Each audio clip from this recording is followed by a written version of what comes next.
নিজের জীবনের অভিজ্ঞতায় ছাত্রছাত্রীদের কাছে উজাড় করে দিলেন ভারতীয় শিল্প বাণিজ্য জগতের জীবন্ত কিংবদন্তি এনআর নারায়ণমূর্তি। প্রশান্তচন্দ্র মহলানবিশের হাতে গড়া ইন্ডিয়ান স্ট্যাটিস্টিক্যাল ইনস্টিটিউট বা ISI এর 50তম সমাবর্তন অনুষ্ঠানে শুক্রবার ছিল আক্ষরিক অর্থেই চাঁদের হাট। মঞ্চে উপস্থিত নোবেলজয়ী বিজ্ঞানী অধ্যাপক নেগিশি, রিজার্ভ ব্যাংকের প্রাক্তন গভর্নর তথা ISI এর বর্তমান প্রেসিডেন্ট ডক্টর সি রঙ্গরাজন এবং অরুণ শৌরি। নিজেকে একজন দেশপ্রেমিক হিসেবে পরিচয় দিয়েই বক্তব্য শুরু করলেন নারায়ণমূর্তি। তার কথায় দেশপ্রেম মানে শুধু জাতীয় সঙ্গীতের সঙ্গে ঠোঁট মেলানো বা গায়ে জাতীয় পতাকা জড়ানোই নয়। প্রকৃত দেশপ্রেম মানে নিজের কাজটুকু সততা এবং দক্ষতার সঙ্গে বৃহত্তর জনস্বার্থের অনুকূলে কাজ করে যাওয়া। এই প্রসঙ্গে তিনি বলেন, সমাজ জীবনে অত্যন্ত তাৎপর্যপূর্ণ শব্দের নাম সহনশীলতা।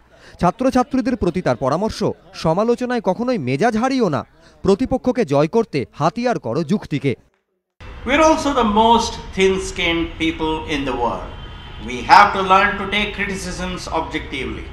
Therefore, when somebody criticizes you or India, do not lose your temper.